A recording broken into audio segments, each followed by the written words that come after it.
Rural development पर अपनी बात रखने के लिए खड़ा हुआ हूं।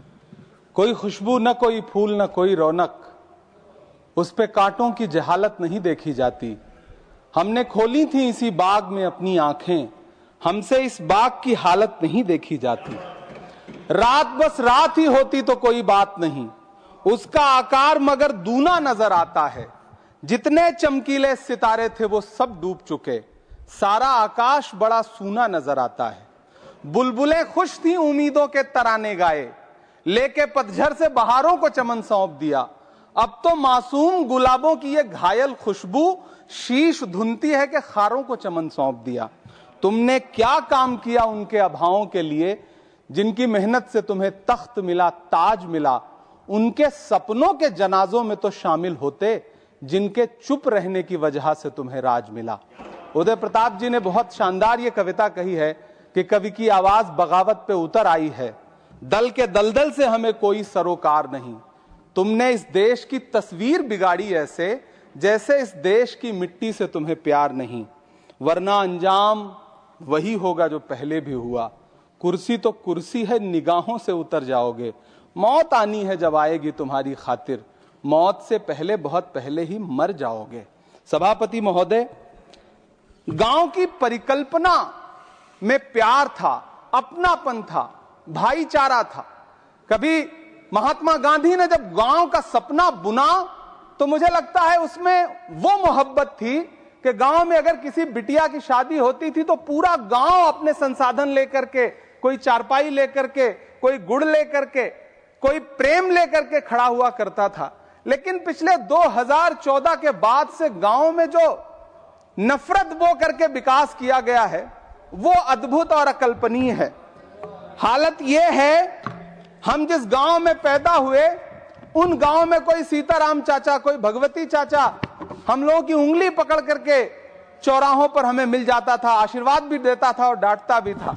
लेकिन मौजूदा स्थिति यह हो गई है कि गांव में चाय, जो गुड़ की चाय बना करती थी, उसकी चकल्लस में जो चर्चा होती थी, उसमें जब से चाय में चर्चा वाली राजनीति घुसी है, उसने पूरे गांव का माहौल ऐसा कर दिया कि आप अब एक दूसरे से प्रेम से बैठ के बात भी नहीं कर सकते।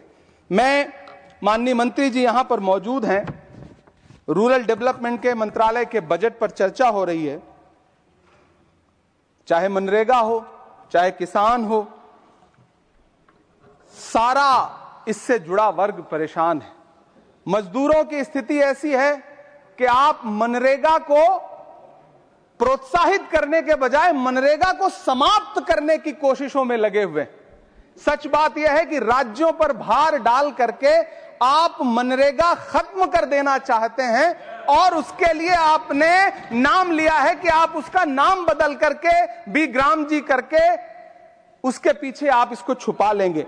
गांव में सड़कों की स्थिति खस्ता हाल है, चाहे उत्तर प्रदेश हो, चाहे मध्य प्रदेश हो, चाहे गुजरात हो, चाहे राजस्थान हो।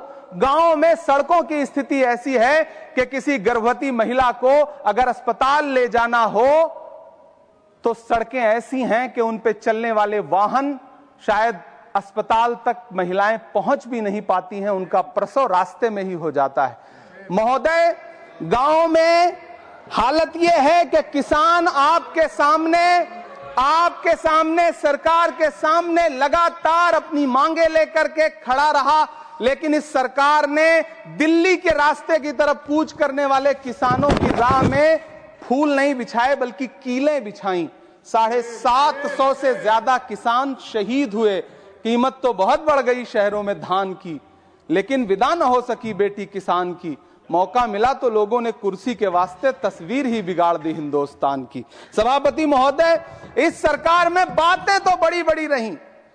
बजट की बात करके यह कहा गया कि गांव का विकास करेंगे, लेकिन प्रधानमंत्री की जो आवास योजना है, प्रधानमंत्री आवास योजना के तहत गांव में आवास बनते हैं और इनकी राज्य सरकारें उन आवासों पर बुलडोजर चलाती हैं।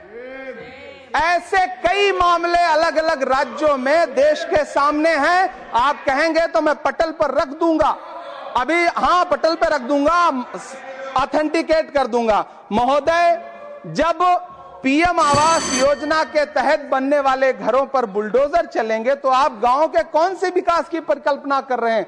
गांव को तो आपने भगवान भरोसे छोड़ दिया है। गांव में रहने वाला किसान अपनी मेहनत से अगर अन्न उपजा रहा है तो आप उसकी एमएसपी भी नहीं दे पा रहे हैं, आप उसको सहायता नहीं दे पा रहे हैं, बल्कि धन्ना सेठों की सरकार बना के रख दिया है आपने।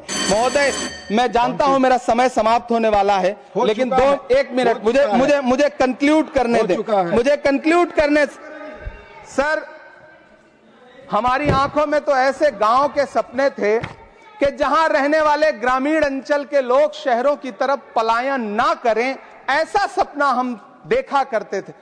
लेकिन गांव में डेवलपमेंट के नाम पे इस सरकार ने मूलभूत सुविधाओं से भी गांव को वंचित रखा हुआ है, जिसकी वजह से गांव पलायन करके शहर की तरफ भाग रहे हैं और गांव के गांव खाली होते जा रहे हैं।